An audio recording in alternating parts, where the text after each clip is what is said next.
Yunanistan'ın Fransa'dan yeni aldığı savaş gemisinin nerede konuşlandırıldığını, gizli silahlanma rotasını, Brest Denizi'nde ne işlem yapıldığını ve askeri personel istifa krizini sizler için OSİNT Türk kaynaklarıyla birlikte bir tespit ettik. 18 Aralık'ta denize indirilen gemi 15 Ocak'ta Atina'ya vardı. Peki aradaki o 28 günde ne oldu? Yunan Savunma Bakanı Nikos Dendias'ın gezegenin en güçlüsü dediği Kimon neden teslim alınır alınmaz eve dönmek yerine rotasını ters yöne, kuzeye çevirdi? Bu soruların peşinden gidiyoruz.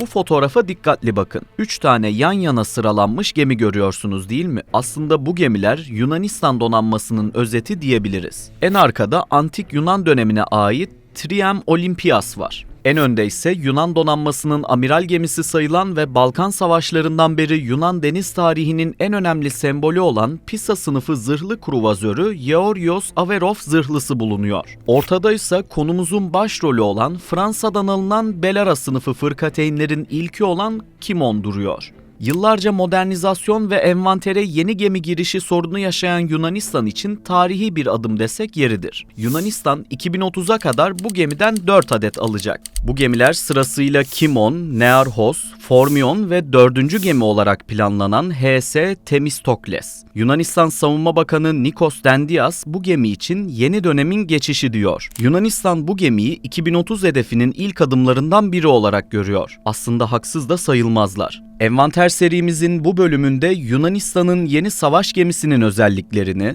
nerede konuşlandırıldığını, Türkiye'ye karşı nasıl tehdit olduğunu, Türkiye'nin İ sınıfı fırkateynlerinden daha iyi mi olduğuna yakından bakıyoruz. Ama videoya geçmeden önce sizlere bir duyurumuz var. Anlattıklarımızın çoğu ana akım medyada konuşulmayan bilgiler. Eğer sizler de bu bilgilere erişmek ve ilk gözden görmek istiyorsanız kanalımıza abone olun, bildirimleri açın. Yunanistan'ın uzun süredir ekonomik krizlerin gölgesinde kalan donanması, oyun değiştirici olarak lanse ettiği milyarlarca euroluk o devasa yatırımı nihayet evine getirdi. Şu an ekranda gördüğünüz bu çelik yığını Fransa'dan alınan Belharra sınıfı fırkateynlerin ilki.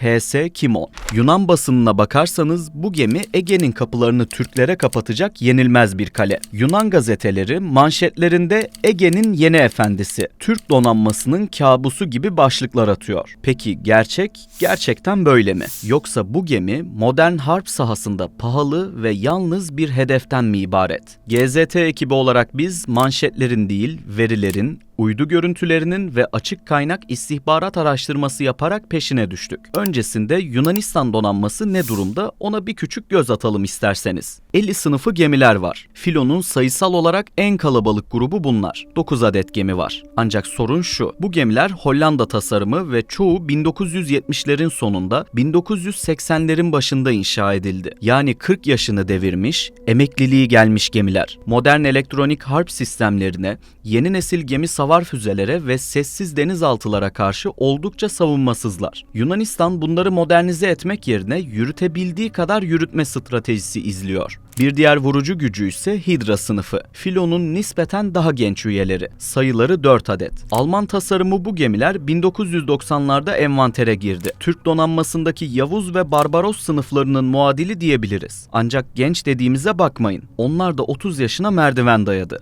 Yunanistan yıllardır bu 4 gemiyi modernize edip ömürlerini uzatmayı planlıyor ama bütçe sıkıntıları ve ihale süreçleri yılan hikayesine döndü. Yunanistan'ın belki de en çok güvendiği ve gerçekten ciddiye alınması gereken gücü denizaltı filosu. Burada elleri fırkateynlere göre daha güçlü. Ellerinde 4 adet Alman yapımı Type 214 denizaltı var. Bu denizaltılar havadan bağımsız tahrik sistemine sahip. Yani haftalarca yüzeye çıkmadan çok sessiz bir şekilde su altında kalabiliyorlar. Ege gibi adaların çok olduğu, saklanmanın kolay olduğu bir denizde bu denizaltılar ciddi bir tehdit. Ayrıca daha eski model olan modernize edilmiş Type 209 sınıfı denizaltıları da mevcut. Ancak bunlar teknolojik olarak Türk donanmasının Gür ve Preveze sınıflarıyla rekabet etmekte zorlanıyor. Ege'nin dar sularında adaların arkasına saklanıp vurkaç yapabilen hücum botlar kritik önemde. Yunanistan'ın elinde yaklaşık 19 adet hücum bot var. Bunların en moderni Rusen sınıfı. sınıfı. İngiliz tasarımı bu botlar Exocet füzeleriyle donatılmış oldukça tehlikeli ve modern platformlar. Sayıları 7'yi buldu. Devam edelim. Hikayemiz Ege'de değil, binlerce kilometre ötede Fransa'da başlıyor. Bu gemi Ege'ye bir anda ışınlanmadı takdir ederseniz. Geriye dönük deniz trafiği ve uydu analizlerine göre süreç 18 Aralık 2025 tarihinde Lorient'da başladı. Naval Grup tersanesinde düzenlenen o görkemli töreni hatırlayın. Kimon denize indirildi. Yunan bayrağı göndere çekildi ve sembolik bir teslimat yapıldı. Herkes geminin o andan sonra doğrudan Yunanistan'a yeni evine geleceğini sanıyordu ama öyle olmadı. Geminin transponder sinyalleri rotasını güneye, Akdeniz'e değil kuzeye kırdı. Gemiyi takip ettiğimizde Hellenic Ship Kimon, Fransız donanmasının ana üslerinden biri olan Brest deniz üssüne giriş yapmış. Peki neden? Yeni teslim alınmış bir gemi neden eve dönmek yerine başka bir üsse gider? Bu soruların peşinden gidelim.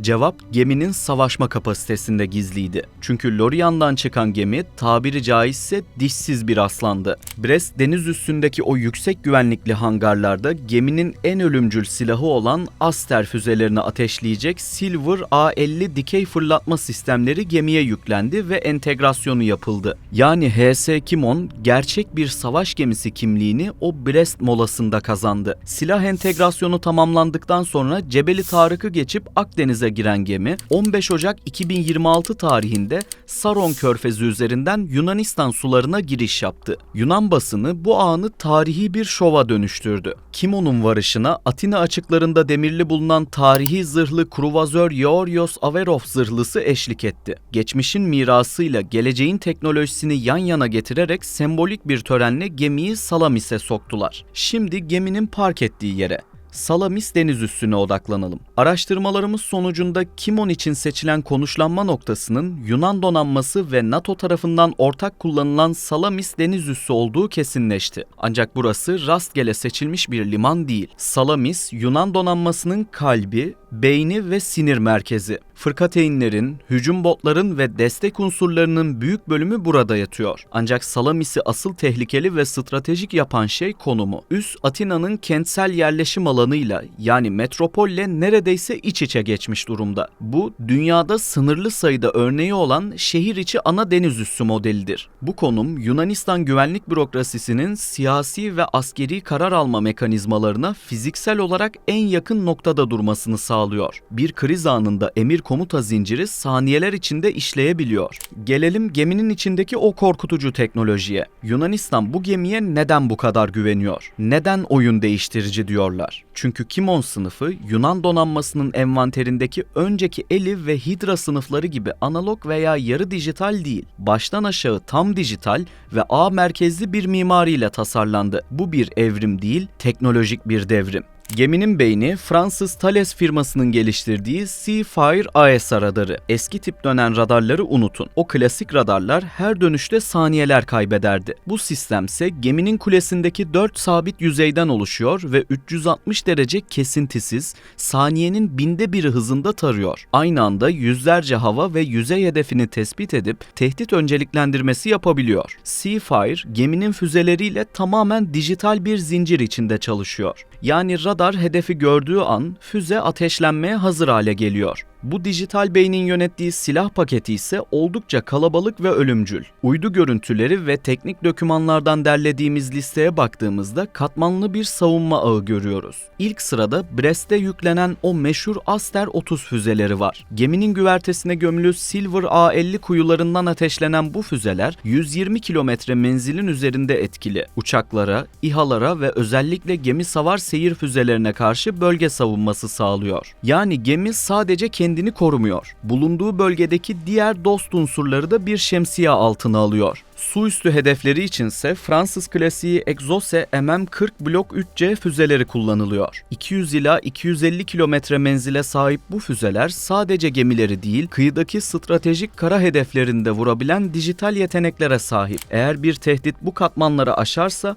son hat savunmasında 9-10 kilometre menzilli RAM füzeleri devreye giriyor. Denizaltı tehdidine karşı ise 20 kilometre menzile ulaşabilen MU-90 hafif torpidoları suyun altında sessizce bekliyor. Ayrıca yakın mesafe ve asimetrik tehditler için 76 mm Otto Melara topu ve 20 mm Lionfish uzaktan komutalı silah sistemleri geminin gövdesine entegre edilmiş durumda. Şimdi en önemli ve en çok merak edilen soruya gelelim. Bu gemi Türkiye için bir tehdit mi? İncelemelerimize göre Belara sınıfı fırkateyn Kimon'un şu ana kadar Türk karasularına özel ve tehlikeli bir yaklaşması, bir taciz seyri tespit edilmedi. Ancak tehdit geminin fiziksel konumundan değil, kapsama alanından kaynaklanıyor. Aster-30 füzeleri sayesinde gemi bulunduğu noktadan itibaren çok geniş bir hava sahasını kontrol edebilecek kapasitede. Exocet füzeleri ise Doğu Ege ve Doğu Akdeniz'deki deniz trafiğimiz üzerinde ciddi bir caydırıcılık oluşturuyor. Kimon taktik bir tehditten ziyade stratejik bir denge unsuru. Ege'de uçan jetlerimiz,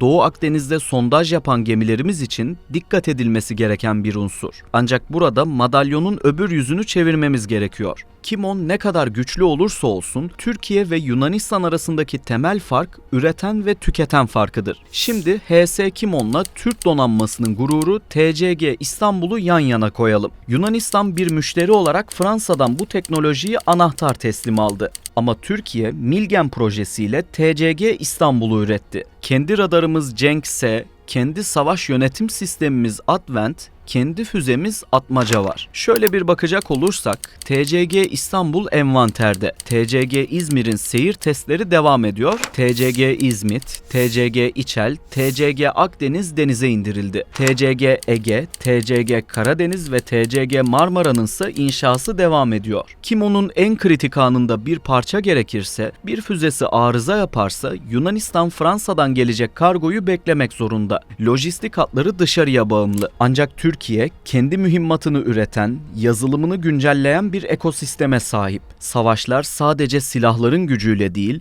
o silahları sürdürülebilir kılma yeteneğiyle kazanılır. İşte bu noktada TCG İstanbul ve Türk donanması ithal bir süper silahtan çok daha fazlasını, milli bir iradeyi temsil ediyor. Türkiye'nin από τη Συρία ως τη Λιβύη και τη Σομαλία δημιουργεί νέες προκλήσεις. Απέναντι σε αυτή την εξέλιξη η ελληνική στρατηγική δεν εστιάζει σε αποκλεισμό, αλλά στην διαμόρφωση ενός πλαισίου κανόνων. Teknoloji kusursuz görünebilir ama insan faktörü çatlak veriyor. Yaptığımız istihbarat soruşturmaları sonucunda Kimon'un içinde Atina'nın pek de konuşulmasını istemediği bir kriz yaşandığını ortaya çıkardık. Geminin mürettebatından bir subay ve 3 as subay ani bir kararla görevden ayrılma talebinde bulundu. Bu istifalar Yunan kamuoyunda ve siyasi çevrelerde büyük tartışma oluşturdu. Ara ara Yunan donanmasındaki subaylar bir istifa ediyordu. Yunan Savunma Bakanlığı'ndan bu konuda hala resmi ve tatmin edici bir açıklama yapılmadı. Durum bizlere gösteriyor ki en gelişmiş silahın bile onu kullanacak personelin psikolojisi kadar güçlü olduğunu bir kez daha kanıtlıyor. Yunan hükümeti ise içerideki bu krizi unutturmak ve gemiyi bir başarı hikayesi olarak tutmak için güverteyi diplomatik bir sahneye çevirdi. Tarih 29 Ocak 2026. Yunanistan Savunma Bakanı Nikos Dendias'la Fransa Savunma Bakanı Catherine Vautrin bizzat Salamis'te demirli bulunan Kimon'un üzerinde bir araya geldi. İki bakan savunma ve güvenlik alanlarında stratejik ortaklık anlaşmasının yenilenmesini ve genişletilmesini bu geminin güvertesinde konuştu. Toplantının Kimon'da yapılması tesadüf değildi. Gemi o gün sadece bir savaş makinesi değil, Yunanistan-Fransa ittifakının, Avrupa'nın Doğu Akdeniz'deki varlığının somut bir sembolü olarak pazarlandı. Deniz gücü işbirliği ve ortak hareket alanları masaya yatırıldı. Yani Yunanistan askeri eksikliklerini Fransa ile kurduğu bu politik ittifakla kapatmaya çalışıyor. Toparlamak gerekirse, Kimon'un Salamis'e gelişiyle Yunan donanması teknoloji ve doktrin bazında kesinlikle bir nesil atladı. Analog devri kapattılar. Eli ve Hidra sınıflarının o eski dünyasından çıktılar ve tam dijital, ağ merkezli bir savaş ortamına geçtiler. Bu bir gerçek. Ancak unuttukları bir şey var. Karşılarında duran Türk donanması sadece gemi alan değil, gemi yapan, sadece füze atan değil, füze teknolojisi geliştiren bir güç. Türkiye'nin geliştirdiği sürü İHA konseptleri,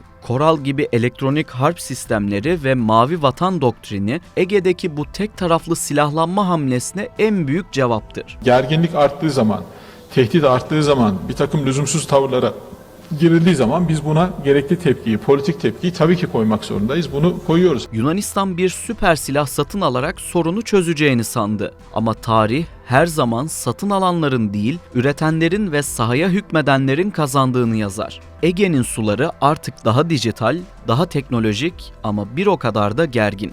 Biz GZT olarak gölgelerin arkasındaki gerçekleri, uydu görüntülerindeki detayları ve diplomatik masalardaki gizli pazarlıkları takip etmeye devam edeceğiz. Kanalımıza abone olmayı ve bu tür derinlemesine dosyaların devamı için videomuzu beğenmeyi unutmayın. Yunanistan'ın Fransa'dan yeni aldığı savaş gemisinin nerede konuşlandırıldığını, gizli silahlanma rotasını, Brest Denizi'nde ne işlem yapıldığını ve askeri personel istifa krizini sizler için OSİNT Türk kaynaklarıyla birlikte bir tespit ettik. 18 Aralık'ta denize indirilen gemi 15 Ocak'ta Atina'ya vardı.